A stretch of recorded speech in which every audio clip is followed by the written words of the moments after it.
నమస్తే రమ్మగారు. నమస్తే జయ. రమ్మగారు, చందమామ కథ ఒకటి చెప్తారా? బంగారు బాతుగుడ్డు నీకు తెలుసు కదా ఇది? తెలియదు రమ్మగారు. బంగారు బాతుగుడ్డు కథ తెలీదని? కథ తెలుసు, అంటే మీరు చెప్పేది అదేనా అని డౌట్ నాకు. అదే కదా పేరు, అది కథ అది కా అలాంటిదే. ఓకే. ఓ పల్లెటూరులోనట ఓ చిన్నోడు అని ఒక పిల్లవాడు ఉండేవాడు. వాడేవో పాప అమ్మ నాన్న లేరు, ఓ చిన్న ఇల్లు ఉంది వాడికి, చాలా చిన్నది. ఇంట్లో ఉండేవాడు. వాడికి 14 ఏళ్ళు వచ్చేసరికి 10 చిన్నప్పుడే అమ్మ పోయింది, తర్వాత నాన్న పోయాడు. వాడు ఆ పని ఈ పని చేసుకునేవాడు. అయితే వాడికి ఒక కోడి ఉండేది. పని ఉన్నప్పుడు పని నుంచి 10 పావలా తెచ్చుకుని వండు తినేవాడు. ఏమి పనులు లేవనుకో, కోడేవో 2 3 గుడ్లు పెట్టేది. ఆ గుడ్లు ఉడకేసు తిని ఏదో కాయకసలు తిని కాలక్షేపం చేసేవాడు. కులాసాగా ఉండేవాడు. అయితే ఈ కోడికి వాడు మామూలుగా వడ్లకి వాటికి పనికి వెళ్ళే రోజుల్లో చక్కగా వడ్లు గరిగలు అవి ఇవి ఉంటాయి కదా, ధాన్యాలు, అవన్నీ తెచ్చి కోడిని మేపేవాడు. కోడి మంచి కండబట్టి బలంగా ఉండేది. ఓకే. పుష్టిగా ఉండేది. దాని గుడ్లు కూడా బలవర్ధకమైన గుడ్లే కదా వస్తాయి. కోడి బలంగా ఉంటే గుడ్డు బలంగా ఉంటుంది. అక్కడి నుంచి పక్కింట్లో గురువులని ఒకడు ఉండేవాడు. వాడికి ఈ చెలోపోలో ఉండే ఈ చిన్నండి చూస్తే వాడికి మంటగా ఉండేది. పొరుగు గిట్టదు, పొరుగు ఓర్వడు. కొంతమంది ఇప్పుడు మనం కూడా చూస్తాం చూడు, వాళ్ళకి మనకి ఏముండదు. ఒట్టిగా మనం చూస్తే కళ్ళల్లో నిప్పులు పోసుకుంటారు. ఎందుకు పోసుకుంటారో తెలియదు. అదో జాతి, ప్రత్యేక కల్ట్ అనమాట అది, నిప్పులు పోసుకునే కల్ట్. వీడు ఆ కుర్రాడి వైపే చూస్తుండేవాడు. వీడు శుభ్రంగా 2 3 గుడ్లు ఉంటే ఆ 3 గుడ్లు అటుపోసు తినేసి కులాసాగా ఉంటే మండిపోయేది. ఏం చేసేట ఒకరోజు వాళ్ళ కోడి బాగా కొంచెం కండపట్టదు కాదు, పైకి ఎక్కరిస్తూ ఎగురుతూ ఉండేది. ఈ గురువుల దొడ్లోకి వచ్చింది. బాగా కండపెట్టి ఉన్న కోడిని చూసేసరికి వాడికి పిచ్చ ఉత్సాహం వచ్చి శుభ్రంగా దాన్ని కాల్చుకుని తినేసాడు. దుర్మార్గుడు కదా, మరి కాల్చుకు తిన్నాడు. ఈ సాయంకాలం ఆ పూట ఎక్కడికో పోతున్న పనిలోకి వెళ్ళిన వీడు ఒడ్లు ఏవో వరిగలు అవి తెచ్చి తొడ్లో చల్లుతూ బో బో బో బో అని పిలుస్తున్నాడు. భోలేదు ఎక్కడా లేదు కోడి. అక్కడి నుంచి వాడికి ఓ పక్క నుంచి 2 3 కోడి వెళ్ళిన బొచ్చు కనపడింది, ఈకలు కనపడ్డాయి. ఇదేంటి ఏదైనా పిల్లిగాని పట్టుకుందా అని అటు ఇటు చూసి గోడ ఎక్క చూసేసరికల్లా కోడి బొచ్చు కనిపించింది. వాళ్ళ ఇంట్లో కనపడేసరికి కేకలు పెట్టుకుని వాళ్ళ ఇంట్లోకి వెళ్ళాడు. నా కోడేది ఇచ్చేయన్నాడు. అనేసరికల్లా నీ కోడి ఎక్కడుంది? నాకు తెలియదు అన్నాడు. కాదు, తెల్లకోడి, అక్కడక్కడ పూల మచ్చలు ఉన్నాయి, బొచ్చంతా కనపడుతోంది మీ దొడ్లో, నిజం చెప్పు నువ్వేం చేసావు, నా కోడి ఏదంటే నాకేం తెలుసు, పిల్లేదో కోడిదో ఒకదాన్ని ఈడ్చుకొచ్చింది ఇక్కడికి. పిల్లి నుంచి కోడిని రక్షించడానికి పిల్లిని తోలేశాను, బెడ్రగొట్టి కొట్టాను, కానీ అప్పటికి కోడికి మెడ దిగిపోయింది, చచ్చిపోయింది కదా, ఏముంది లేని కాల్చుకుని తిన్నాను అనేసరికల్ వాడు రంకెలేసాడు. చిన్నాడు ఊరుకోలే, నా కోడిని పొట్టను పెట్టుకున్నావు అనేసరికల్ అతనేమన్నాడు, గురువులు నేను దీని దగ్గరికి వెళ్తాను, న్యాయాధికారి దగ్గరికి వెళ్తాను, గ్రామాధికారి దగ్గరికి వెళ్తానని చిన్నాడు కేకలు పెట్టాడు. కళ్ళ నీళ్ళు పెట్టుకుంటూ కోడి చచ్చిపోయింది కదా పాప, ఎప్పటి నుంచో వాడు ఆ కోడిగుడ్లు తిని హాయిగా ఉంటున్నాడు. కోడిని పెంచుకున్న ప్రేమ ఒకటి ఉంటుంది కదా, వండుకు తినేటడితే వాడే వండుకు తినచ్చు కదా. మండిపోయింది, అరిచి కేకలు పెట్టేసరికల్లా గురువులు అన్నాడు, ఆ గోల్ చేయబాక, ఎందుకు అంత గోల్ చేస్తావు అని చెప్పేసి ఓ బాతు పిల్లని తన దగ్గర బాతులు ఉన్నాయి, ఓ పిల్ల బాతును ఎత్తి చేతిలో పెట్టాడు. ఈ బాతును పెంచుకో నీ కోడికి బదులు అని. గొడవ చేసుకుంటే ఏం వస్తుందిలే అని వీడేం చేశాడు, చిన్నాడు ఈ బాతు పిల్లని తీసుకొచ్చుకున్నాడు ఇంట్లోకి. ఓకే. అది ఆ గొరిగలు అవి ఇవి తిని వీడు చెరువు వైపు వెళ్తుంటే వాడు వెనకాల పడొచ్చి ఆ చెరువులో తిరిగి అక్కడ ఇక్కడ అవి ఇవి తిని బాతు బలిసింది. ఓకే. ఒంటరి పట్టు మీద ఏదైనా బలుపుగానే ఉంటుంది, పిల్లలు బలిపే, బాతులు బలిపే, అంతేగా, ఎవరైనా అంతే కదా, పోషణ ఎక్కువ ఉంటుంది కదా. అక్కడి నుంచి బాతు కొన్నాళ్ళు అయిన తర్వాత అది చెరువులోకి పోయి అక్కడికి ఇక్కడికి తిరిగి మెల్లిగా గుడ్లు పెట్టడం మొదలుపెట్టి. ఓకే. బాతు గుడ్లు ఇంకొంచెం పెద్దవి కోడిగుడ్డు కంటే. బాతు గుడ్లు వలుచుకు తినేవాడు వీడు, కాల్చుకుని వాటిని ఉడికేసుకుని, అవకాశం లేకపోతే బాతులు. కొన్ని పిల్లలు అవుతుండేవి, పిల్లలు అయ్యేంత పరిస్థితి వీడి రానిచ్చేవాడు కాదు, తినేవాడు. వాడికి ఆహారం కావాలి కదా, చిన్న కుర్రాడు కదా, 20 ఏళ్ళ వాడు. అయితే ఒకనాడేమైంది, ఒక ముసలి సాధు ఒక ఆయన దారేపోతూ వాన వస్తుందని గురువుల గారి వాకిట్లో నుంచున్నాడు. ఓకే. నుంచునేసరికి గురువులు పెద్దగా కేకలు పెట్టాడు, ఎవరు వాకిలంతా చిత్తడి చేస్తున్నారు, అరుగు మీద నిలబడి. మామూలుగా ఎలా వస్తాయి ఇళ్ళకి పెంకుళ్ళు ఇట్లా వసారాలాగా దింపి అరుగు ఉంటుంది. అవును. ఎవరైనా వాన్లోంచి అరుగు మీదకి ఎక్కారనుకో, అరుగంతా బంకగా పేడగా అయిపోతుంది, బురదలోంచి వస్తారు కదా, తడి అయిపోతుంది. సాయంకాలం రాత్రికి అరుగు మీద పక్కేసుకోవాలంటే అరుగు కడుక్కుంటే కానీ పక్కేసుకోలేరు. వీళ్ళ ఇంట్లో వాళ్ళు అరుగు మీద పడుకునే అలవాటు ఉంది. ముసలాళ్ళు ఎవరైనా ఉన్నారనుకో మంచం వేసి పడుకుంటారు, లేదా అరుగు మీద పక్కపరుచుకుంటారు, చీదరగా ఉంటుంది. అందుకని అరుగు మీదకి ఎక్కిన వాళ్ళు ఎవరు చిత్తడి చేసినా పోపో అని గట్టి గట్టిగా కేకలు పెట్టాడు. ఆ సాధువు ఏం చేశాడు, ఆ అరుగు మీద నుంచి దిగి చిన్నడి వాకిట్లోకి వచ్చాడు. వీడేమో అప్పుడే వాకిట్లోకి నీళ్లు పుక్కిలిస్తూ బయటకు వచ్చి, ఓ తాత వానకి తడిసిపోతావు, ఇట్రా ఇట్రా లోపలికి రా అని కేకలు పెట్టాడు. చిన్నడు పెట్టేసరికల్లా ఈ సాధువు లోపలికి వచ్చాడు. లోపలికి వస్తే వీడు చిన్న పొయ్యి ఏదో వెలిగించుకుని ఏదో వండుకుంటున్నాడు. కాస్త ఒక గుప్పెడు అన్నం వండుకున్నాడు, తిన్నట్టున్నాడు. ఇంకో 2 బాతుగుడ్లు ఉన్నాయి.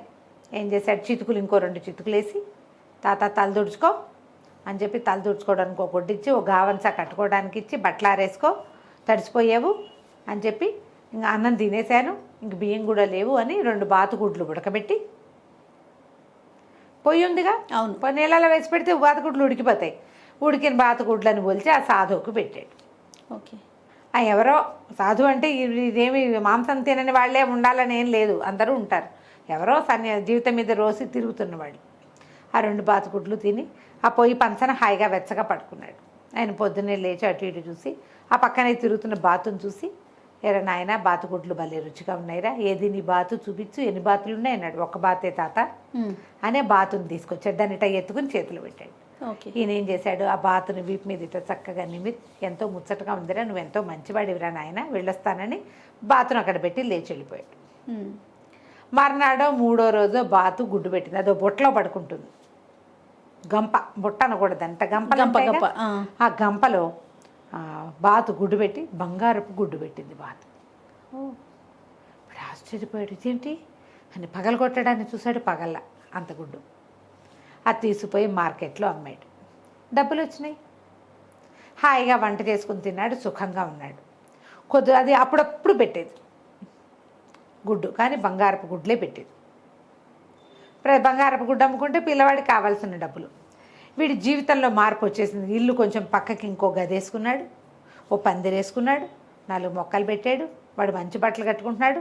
రోజు మంచి వంట, పిండి వంటలు కాదు, కూరలో అవి ఉడుకుతున్న వాసనలు వచ్చేవి. గురువులకి అర్థం కాలే, వీళ్ళ మధ్య ఒక గోడ ఉంది. ఏమిటి వీడి జీవితం ఎట్టా బాగుపడిపోయింది, ఏం జరిగింది అని చూస్తూ ఉండేవాడు. ఒకనాడు ఆ బాతు బుట్టంతా కింద రెట్టలతో నిండుంది. బుట్టతో పాటు దాన్ని బయటికి తీసుకొచ్చి బుట్ట దులిపి అందులో ఉన్న బాతుగుడ్డుని జేబులో వేసుకోవటం చూసేసాడు గురువులు. బంగారు బాతుగుడ్డు అంటే ఏదో జరిగింది, వీడి దగ్గర బంగారు గుడ్లు వస్తున్నాయి, అందుకే వీడికి డబ్బులు వచ్చాయి. ఏం చేశాడు, చుట్టుపక్కల వాళ్ళు ఎవరో ఇద్దరు తనలాంటి వాళ్ళని 2 దేభ్యంగాళ్ళని పిలుచుకొచ్చి, అరే వీడు మా బాతును కొట్టేసినట్టు సాక్ష్యం చెప్పాలి మీరని న్యాయాధికారి దగ్గరికి తీసుకుపోయాడు. ఓరిని ఆయన న్యాయాధికారి ఊళ్ళో లేక ఆ ఊరికి చిన్న రాజుగారు ఉన్నారు, రాజుగారి దగ్గరికి పంపించారు. పంపిస్తే మా పక్కింట్లో ఉన్న చిన్నడు మా బాతుని కొట్టేశాడు, దొంగతనం చేశాడు అని చెప్పి ఫిర్యాదు ఇచ్చాడు. రాజుగారి బాతుతో సహా చిన్నడిని తీసుకురండి అన్నారు. బాతును వెంబడబెట్టి సంకలు పెట్టుకుని చిన్నడు వెళ్ళాడు. వెళ్తే, నువ్వు వీడి బాతుని దొంగిలించావుట, సాక్షులు ఉన్నారట, ఏమిటి నీ సంగతి చెప్పమన్నారు. చెప్పంటే చిన్నడు అన్నాడు, అబ్బాయి నీ బాతును కొట్టేయలేదండి, ఏడాది నాడు ఈయనే మా కోడిని తినేశాడు, హాయిగా కోడిగుడ్లతో బతికేవాడిని, కోడిని తినేసి చిన్నది 20 రోజుల వయసున్న బాతు పిల్లని ఇచ్చాడు నాకు, నేను ఆ బాతు పిల్లని పెంచుకున్నాను, ఈ బాతు నాదేనండి అన్నాడు. వీళ్ళు కొట్టేశారని సాక్ష్యం ఉంది, వాడు చెప్పేది ఏదో నిజాయితీగానే ఉన్నట్టుంది. పైగా ఆ బాతు కింద పెడితే అది కెక్క అంటూ ఎంతసేపు ఆ చిన్నడున్న వైపే వెళ్ళిపోతుంది. అంతే కదా, పెంపకానికి దాదా అంటే వాడి దగ్గరికి వెళ్ళట్లా, పిలవమన్నారు, పిలవమంటే గురువులు పిలిస్తే వెళ్ళటల్లా, అది వీడి దానకపోయినా వీడి దగ్గర పరిగెత్తుకొస్తుంది. ఓకే, సరే ఇదేదో చూద్దామని బాతును ఇక్కడే ఉంచండి, ఇవాళ మీ ఎదురింటికి వెళ్ళిపోండి అన్నారు. బాతును బుట్టలో పెట్టారు. బుట్టలో పెడితే తెల్లవారంగానే బాతు గుడ్డు పెట్టింది. ఆ పనివాడు ఆశ్చర్యపోయి, బాబు గుడ్డు పెట్టిందండి ప్రభు, చూడండి ఇది బంగారు గుడ్డు అన్నాడు. ఆయన ఆశ్చర్యపోయి, సరే ఉండండి రా, బాతు గుడ్డు సంగతి దాచిపెట్టండి చూద్దామని ఏం చేశారు, కొన్ని వేరే గుడ్లు పట్టరండి అన్నారు. సరే రాజుగారి దగ్గరికి తీసుకెళ్ళారు. అది మర్నాడు వీళ్ళు వచ్చారు, ఎవరు చిన్నడును గురువులు ఇద్దరు తీర్పు సమయానికి వచ్చారు. వచ్చేసరికల్లా ఇద్దరిని విడివిడిగా నుంచోబెట్టి గురువులకి గుడ్లు చూపించారు. మీ బాతు ఇంత గుడ్డు పెడుతుందా అని పెద్దది చిన్నది చూపించారు. వీడేం చేశాడు, పెద్దదని చెప్తామని ఇంతంత గుడ్లు పెడుతుందండి అన్నాడు. అనేసరికి ఏం చేశారు, ఒక మామూలు బాతుని తీసుకొచ్చి ఇదిగో నీ దానిలాగానే ఉన్న బాతుని తెచ్చి నీ బాతును పట్టుపో అని పంపేశారు. అయితే నీ బాతే ఇది ఇంతంత గుడ్లే పెడుతోంది అని పంపించేశారు. చిన్నడిని అడిగారు. చిన్నడి బిక్కమొహం వేసుకుని ఉంచున్నాడు. బాతుని వాడు పట్టుకెళ్ళిపోతుంటాయి. ఏరా అబ్బాయి, మీ బాతు ఈ సైజు గుడ్డు పెడతా ఈ సైజు గుడ్డు పెడుతుందా అని చూపించారు. చూపించేసరికి అది చిన్నడు అన్నాడు, అయ్యా క్షమించండి, మా బాతు ఈ గుడ్లు పెట్టదండి, ఇది వరకు పెట్టేది తినేవాడిని, ఇప్పుడు బంగారు గుడ్లు పెడుతుందండి నా బాతు, ఈ చిన్న గుడ్డు అంత గుడ్లు పెడుతుంది, బంగారు గుడ్లు అంటే రాజు నిజమేనా అన్నాడు. అక్షరాల నిజమండి, ఇప్పటికి 6 గుడ్లు పెట్టింది, నేను అవి అమ్ముకునే బాగుపడ్డాను. ఈయన అది చూసే అనుకుంటా ఆ రహస్యం తెలిసే ఇట్లా చెప్తున్నాడు, మీరేమో బాతుని వాడికి ఇచ్చేశారండి అని ఏడుపు మొహం పెట్టాడు. రాజుగారు ఆశ్చర్యపోయాడు.